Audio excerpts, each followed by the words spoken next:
Она была лицом Италии 50-х годов, секс-символ, актриса, любимая миллионами. Но ее имя стало известно не только благодаря кино, но и из-за скандального фильма «Пазолини», который должен был стать последним в ее карьере. Сильвана Мангана – женщина, чья жизнь переплеталась с величайшими событиями итальянского кинематографа. Ее история – это не просто биография звезды экрана, а целый эпос, полный взлетов, падений любви, боли и внутренней борьбы. Она родилась в Риме в 1930 году, в непростое для страны время, когда страна только начинала восстанавливаться после войны. Но уже тогда было видно, что Сильвана обладает чем-то особенным – харизмой, силой характера и тем загадочным магнетизмом, который заставляет людей смотреть на тебя дважды. Ее путь в кино начался необычно. Сначала она участвовала в конкурсах красоты, где выиграла титул «Мисс Италия». Это событие стало первым шагом на дороге к славе. Однако Сильвана знала, что хочет больше, чем быть просто красивой девушкой.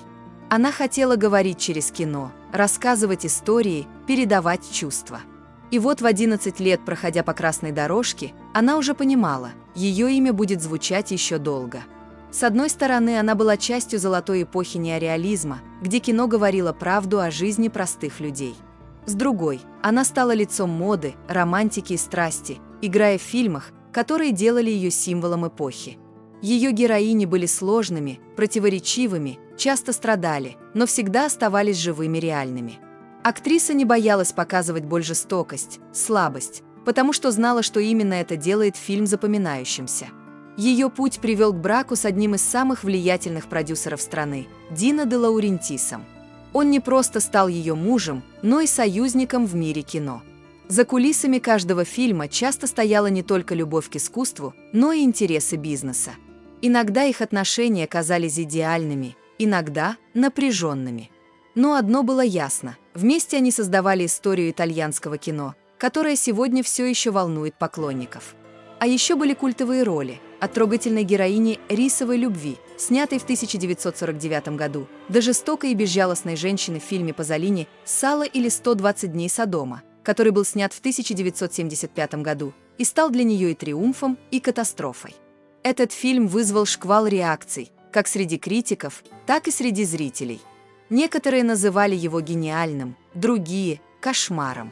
Мы расскажем о женщине, чья жизнь была полной взлетов, падений, любви и боли, и как она стала одной из самых ярких звезд итальянского кинематографа.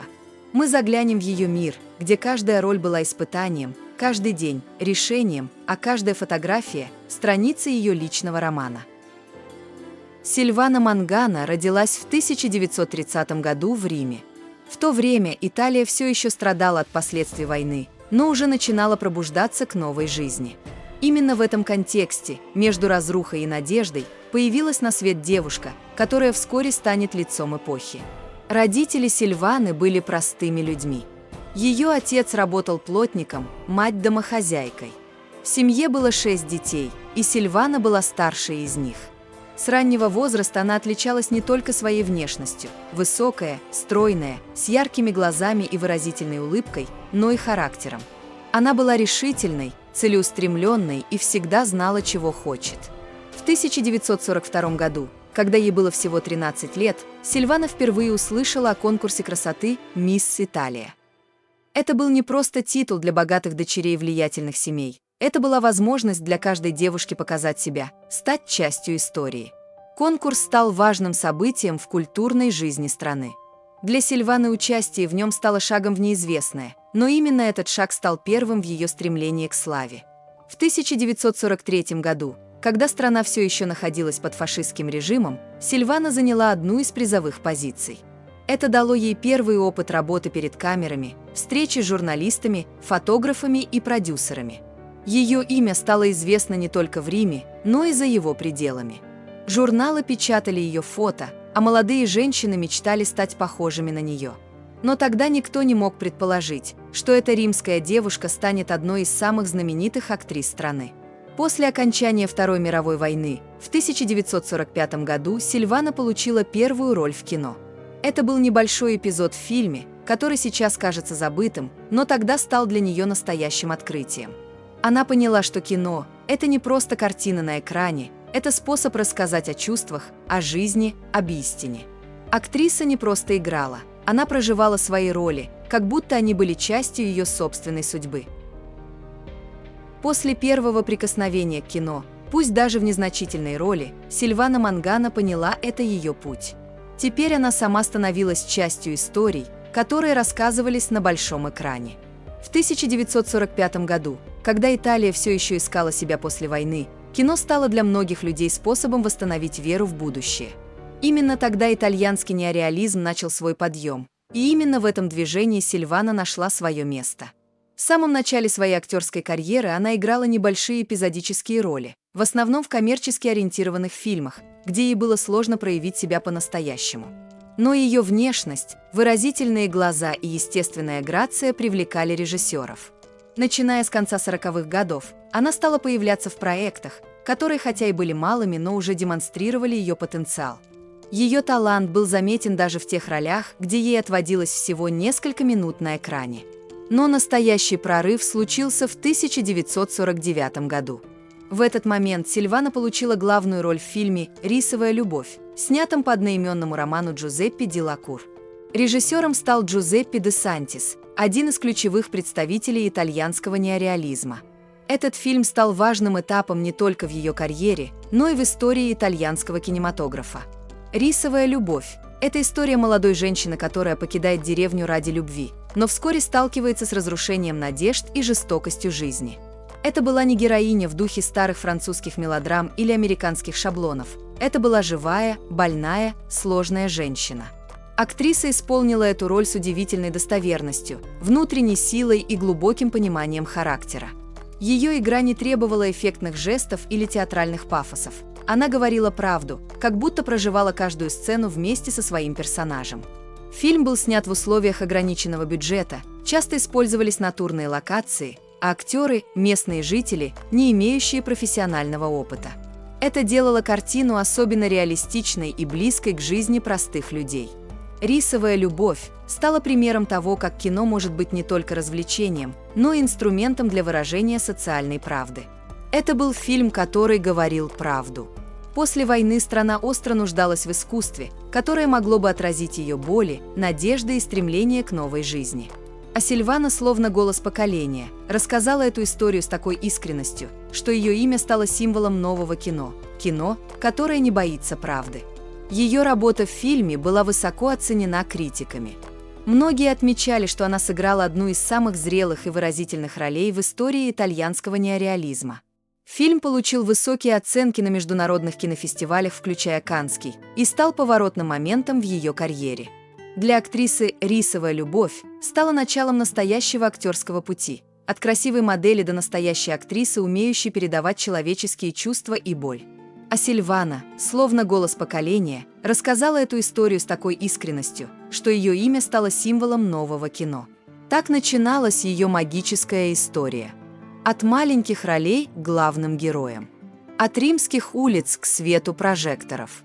От простой девушки к актрисе, которую будут помнить еще долго. После «Рисовой любви» Сильвана Мангана перешла на совершенно новую ступень своей карьеры. Она уже не была просто лицом моды или актрисой в одном известном фильме. Она становилась настоящей звездой итальянского кино.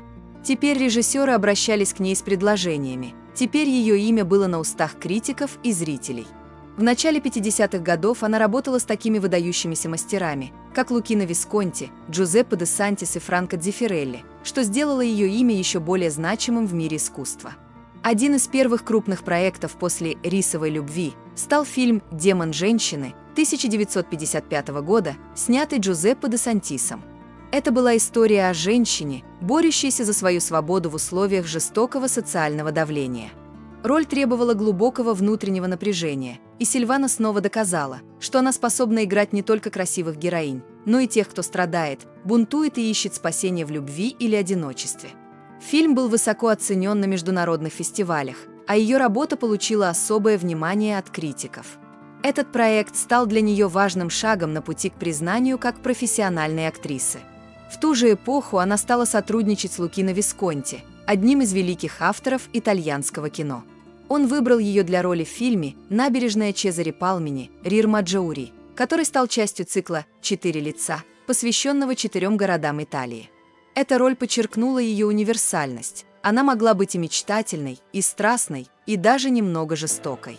Висконти видел в ней не просто актрису, а художника, умеющего передавать эмоции без лишних слов.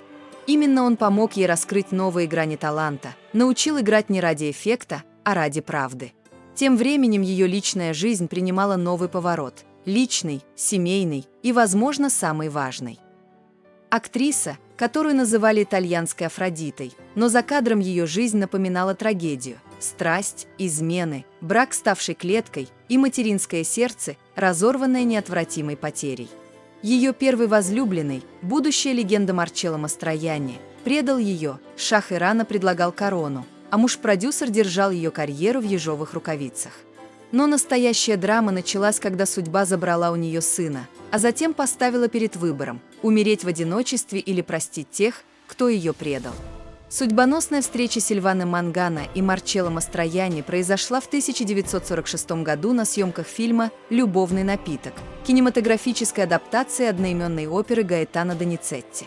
Сильвана, тогда 16-летняя начинающая актриса, и 22-летний Мастроянни, чья карьера только набирала обороты, мгновенно ощутили взаимное притяжение.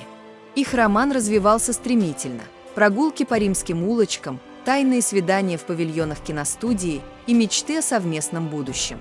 Однако идиллия длилась недолго. По воспоминаниям современников, Мастроянни, уже тогда демонстрировавший склонность к любовным авантюрам, начал изменять Сильване с коллегами по съемочной площадке. Финал отношений оказался болезненным. Узнав об очередной измене, Сильвана разорвала связь, что стало для Мастроянни неожиданностью. Позже он признавался, что этот разрыв оставил в его душе рубец, который не заживал годами. Интересно, что их творческое взаимодействие не прекратилось. В 1987 году Мастроянни, уже мировая звезда, уговорил Никиту Михалкова пригласить Сильвану в фильм «Очи черные», надеясь вернуть ее в профессию после личной трагедии. Однако совместные кадры в ленте стали горьким напоминанием о юношеских мечтах. Вместо страстных влюбленных зрители увидели двух уставших людей, чьи жизни разошлись десятилетия назад. К концу 1940-х годов, уже будучи признанной кинозвездой после успеха фильма «Горький рис», Сильвана оказалась в центре внимания иранского шаха Мохаммеда Реза Пехлеви. Их роман, окутанный придворными интригами, длился несколько месяцев и носил скорее демонстративный характер. Шах, известный своими связями с европейскими знаменитостями, включая Грейс Келли, видел в Сильване символ послевоенного возрождения Италии. Для актрисы же это увлечение стало способом самоутверждения после болезненного расставания с Мастроянни. Источники свидетельствуют, что Пехлеви даже рассматривал возможность предложения замужества, однако Сильвана, уже познакомившаяся с Дино де Лаурентисом, отвергла эти намеки, предпочтя стабильность брака монаршим капризам. Брак с Дино де Лаурентисом – творческий симбиоз и семейная клетка. Свадьба Сильваны и Дино де Лаурентиса в 1949 году стала не только личным, но и профессиональным союзом. Де Лаурентис, начинавший карьеру продюсера, увидел в жене идеальный проект. Ее аристократическая внешность и природная сдержанность контрастировали с образами тогдашних итальянских секс-символов. Он продюсировал большинство ее фильмов, включая культовый «Горький рис», где Сильвана сыграла рисоводку Сильвану, роль, требовавшую физической выносливости и эмоциональной отдачи. Однако к середине 1950-х годов в их отношениях наметился кризис. Де Лаурентис, сосредоточенный на коммерческом успехе, настаивал на участии жены в проектах, далеких от ее амбиций. Например, в 1954 году он заблокировал ее кандидатуру в фильме Федерико Феллини «Сладкая жизнь», опасаясь ревности к Мастроянни, который уже был утвержден на главную роль. Переломным моментом стало сотрудничество с Лукино Висконти в «Смерти в Венеции» 1971, где Сильвана сыграла мать Тадзиа, роль, наполненную трагическим достоинством. Семейная жизнь осложнялась и личными противоречиями.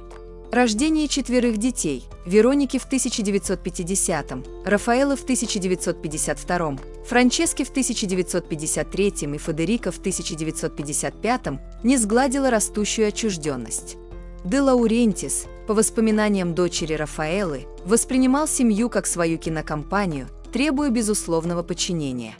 Гибель 26-летнего Федерико в авиакатастрофе 1981 года во время съемок документального фильма на Аляске стала точкой невозврата.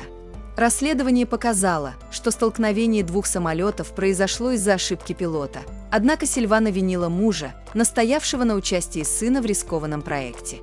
Он хотел сделать из Федерико свою копию, но мой мальчик мечтал о философии, а не о кинобизнесе, заявила она в интервью 1983 года. Сильвана покинула семейную виллу в Риме, поселившись в парижской квартире, где провела последние годы в почти полной изоляции. Вероника де Лаурентис, старшая дочь, бросила вызов семейным традициям, снявшись в 1970 году в эпизоде фильма «Ватерлоо». Однако замужество с бизнесменом Алексисом Крепсом и опыт домашнего насилия радикально изменили ее жизнь. Основав в 1990-х организацию «Голоса против тишины», она стала одной из первых в Италии публичных фигур, заговоривших о проблеме абьюза в семьях знаменитостей. Рафаэлла и Франческо продолжили дело отца, но по разным траекториям. Рафаэлла, продюсер «Конана Варвара» 1982 и «Дюны» 1984, ориентировалась на блокбастеры, тогда как Франческа сосредоточилась на артхаусном кино, сотрудничая с Бернардо Бертолуччи. Федерико, чья жизнь оборвалась трагически, успел проявить себя как продюсер фильма «Король цыган» 1978, где соединил документалистику с социальной драмой. Коллеги отмечали его редкую способность видеть красоту в маргинальности, качество, унаследованное от матери. В 1975 году Сильвана Мангано стояла на грани не только своей карьеры, но и своего внутреннего мира. В этот момент она уже была звездой, которую знали по всему миру. Ее имя ассоциировалось с романтикой, элегантностью и глубоким актерским мастерством. Но именно тогда ее жизнь изменилась навсегда, благодаря проекту, который стал одним из самых скандальных и обсуждаемых фильмов XX века «Сало или 120 дней Содома» режиссера Пьетро Пазолини. Это был не просто очередной фильм, это был вызов обществу, культуре, религии и морали. Основываясь на классической истории «100 дней Содома», Пазолини перенес действие в фашистскую Италию, где молодые люди подвергаются жестокому эксперименту власти. Они заставляют друг друга унижать себя, подчиняться и превращаться в рабов страсти, боли и безумия. Это было кино, которое не стремилось утешить, а шокировать. Оно говорило правду о человеческой природе, о власти, о том, как легко стать жертвой, когда нет сил бороться. Пазолини обратился к Сильване с предложением сыграть роль дамы, женщины, которая наблюдает за происходящим и иногда принимает участие в этих ужасах. Он описывал это как эксперимент. Он хотел, чтобы она стала лицом этого фильма, символом того, что происходит за закрытыми дверями власти, где красота превращается в инструмент контроля, а любовь – в оружие. Сильвана долго колебалась. Она понимала, что будет играть не просто героиню, а женщину, которая стоит перед лицом страха, жестокости и морального выбора. Она не могла точно сказать, хочет ли она этого. Но в конце концов, она согласилась. В своих интервью она говорила, что верила в идею фильма, в его стремление показать абсурд власти, разрушительную силу тоталитаризма и темноту человеческой природы. Она хотела быть частью этого вызова. Однако чувства, которые она испытывала во время съемок, были сложными. По некоторым воспоминаниям, ей было трудно смотреть на происходящее. Некоторые сцены были настолько шокирующими, что она после них не могла есть, не могла спать. Она рассказывала, что после окончания съемок несколько месяцев страдала от бессонницы и депрессии. Но вместе с этим она чувствовала гордость за то, что играла в фильме, который, возможно, никогда больше не будут снимать. Работа над этим фильмом стала для нее и триумфом, и катастрофой. Она доказала, что может играть не только романтических героинь, но и тех, кто стоит перед лицом страха, боли и безысходности. Но цена этой роли была высока, и она заплатила ее не только на экране, но и в реальной жизни. Когда фильм вышел на экраны, реакция общества была взрывной. Кинофестиваль в Каннах изначально отказался включать его в официальную программу, хотя впоследствии он все же получил специальный приз за оригинальность. Критики разделились. Одни называли фильм гениальным произведением искусства, другие – подлостью, порнографией и оскорблением общественной морали. Общественность возмутилась, родители требовали запрета, духовенство осуждало фильм, активисты организовали протесты. В некоторых странах фильм вообще не показывали. В Италии начались судебные процессы против Пазолини, обвинявшегося в порнографии и оскорблении общественной морали. Сам режиссер вскоре после выхода фильма был убит. Убийство до сих пор остается загадкой, но многие считают, что оно было связано с политическими и культурными конфликтами, которые фильм вызвал. Но для Сильваны этот фильм стал последним большим проектом ее карьеры. После него она стала уходить от камер. Некоторые говорили, что ей стало слишком тяжело продолжать. Другие утверждали, что ее муж, Дино де Лаурентис, не хотел, чтобы она связывалась с такими скандальными проектами. Но сама она говорила, что этот фильм был ее выбором, и она не жалела об этом. Она считала, что кино должно быть смелым, иногда опасным, всегда правдивым. Таким образом, работа над фильмом стала для Сильваны Мангано и триумфом, и катастрофой. Она доказала, что может играть не только романтических героинь, но и тех, кто стоит перед лицом страха, боли и безысходности. Но цена этой роли была высока, и она заплатила ее не только на экране, но и в реальной жизни. Этот фильм стал ее последним большим шагом в кино. Он оставил глубокий след не только в ее карьере, но и в ее сердце. А сегодня он остается предметом споров, анализа и обсуждений. Но никто не отрицает, что Сильвана Мангано сыграла в нем с такой силой, искренностью и страстью, что ее имя навсегда связано с этим фильмом, с его светом, тенью и болью. Сильвана Мангано – женщина, чья личная жизнь была полна противоречий, решений, разрывов и побед. За кулисами ее карьеры скрывались не только роли и фильмы, но и тайные чувства, нелегкие браки, сложные родительские отношения и выбор между светом экрана и теплом дома. Сильвана жила с открытостью, страстью и силой. В 1952 году она вышла замуж за Дино де Лаурентиса, одного из самых влиятельных продюсеров Италии. Он был человеком, который создал одну из крупнейших кинокомпаний страны, имел связи в мире искусства, политики и моды. Для Сильваны этот брак стал как опорой, так и испытанием. Вместе они создали целую эпоху итальянского кино, но не всегда их пути совпадали. С самого начала их отношения были напряженными. С одной стороны, он обеспечивал ей доступ к лучшим проектам, лучшим режиссерам, позволял работать в крупных фильмах. Благодаря ему она получала предложения, которых раньше бы не услышала. Но с другой стороны, его влияние на ее карьеру часто вызывало споры. Многие говорили, что ее успех частично зависел от него, а не только от собственных талантов. Однако сама Сильвана всегда отрицала это, подчеркивая, что ее выбор ролей и фильмов был самостоятельным. У них родились двое сыновей – Массимо и Лоренцо, которые в будущем тоже нашли свое призвание в шоу-бизнесе. Массимо стал продюсером и директором, продолжая дело своего отца, а Лоренцо – режиссером и сценаристом. Но воспитание детей было непростым. Сильвана много времени проводила на съемочной площадке, пропускала важные моменты в жизни своих сыновей. Иногда она чувствовала себя виноватой. В интервью она говорила, что хотела быть рядом с детьми, но понимала, что ее работа требует жертв. Это было трудное равновесие между обязанностями матери и амбициями актрисы. Особенно сложно стало после выхода «Сало» или «120 дней Содома» в 1975 году. Скандал вокруг фильма начал оказывать давление не только на Пазолини, но и на всю семью де Лаурентисов. Некоторые утверждали, что Дино не одобрял участие Сильваны в этом проекте, опасаясь последствий для бизнеса и репутации. Возможно, поэтому он начал отдаляться от нее. Хотя официально причин развода никто не называл, очевидно было, что их отношения уже давно начали терять прежний огонь. Развод произошел не сразу, но постепенно. Сильвана осталась с детьми, а Дино продолжил свою карьеру, хотя со временем и потерял часть своей власти в индустрии. Для нее это было тяжелым периодом, не только эмоционально, но и финансово. Она больше не могла рассчитывать на поддержку мужа, и ей пришлось искать новые возможности, чтобы поддерживать семью. Это стало еще одним этапом ее внутреннего роста. Она снова доказала, что может стоять на ногах.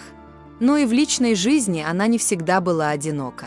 После разрыва с Де Лаурентисом она встречалась с другими мужчинами. Некоторые из этих отношений были короткими, другие – более серьезными. Одним из ее партнеров был Франко Дзеффирелли, с которым она работала над несколькими проектами. Они провели вместе несколько лет, но эти отношения так и не стали официальными. По некоторым источникам он хотел жениться на ней, но она предпочла остаться свободной. В свои последние годы Сильвана часто говорила о том, что ее сердце принадлежало не только кино, но и людям, которых она любила. Она говорила, что каждый разрыв, каждая боль – это урок, который делает тебя сильнее. Она не позволяла себе становиться жертвой обстоятельств, а наоборот использовала свои переживания как источник вдохновения. В своих интервью она подчеркивала, жизнь – это не только работа. Это и любовь, и дети, и ошибки. Главное – не бояться жить. Ее сыновья, Массимо и Лоренцо, вспоминали ее как мать, которая всегда была строгой, но справедливой. Она научила их ценить работу, ответственность и стремление к совершенству. И хотя она не всегда была рядом, когда они были маленькими, они понимали, что ее место было не только в доме, но и на экране. Так прошли годы. Прошли фильмы, которые стали частью истории. Прошли любовь, разрывы, снова любовь, но уже другого рода. Сильвана Мангана осталась верна себе, своей работе, своим принципам. Она не искала простых путей, не боялась сложностей. Она жила как играла, с полной отдачей, с открытостью, с силой. Сильвана Мангана всю жизнь боролась за свое место на экране. Но пришло время, когда она сама приняла решение оставить кино, уйти от съемок, от прожекторов, от внимания миллионов. Это не было внезапным решением. Это был долгий процесс, полный внутренних колебаний, тишины и, возможно, даже усталости. 80-е годы стали для Сильваны временем перемен. После скандального фильма «Сало» или «120 дней Содома» в 1975 году она стала постепенно уходить от экранов. Ей было трудно продолжать работать, зная, что каждый фильм теперь будет сравнивать с этим. Она чувствовала давление, осуждение, но главное, уставала от постоянного внимания. Многие режиссеры опасались связываться с актрисой, чья работа вызвала такой шквал реакций. И хотя некоторые пытались пригласить ее снова, она понимала, ее время главных ролей прошло. Она стала реже соглашаться на работы, чаще отказывалась от проектов, которые не были ей близки. В начале 80-х годов она все еще принимала предложения, но чаще всего они были второстепенными, небольшими ролями в европейских фильмах. Она стала уделять внимание семье, своим сыновьям, Массимо и Лоренцо, которые уже начали свою карьеру в индустрии. Она хотела быть рядом с ними, видеть их рост, поддерживать их в сложных решениях. Но уход от кино не означал забвение. Напротив, он стал новым этапом ее жизни.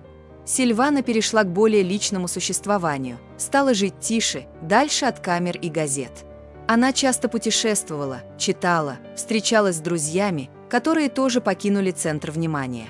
Ее дом стал местом, где можно было говорить без страха, мечтать без обязательств, просто быть собой. Однако в середине 80-х годов судьба снова сделала неожиданный поворот.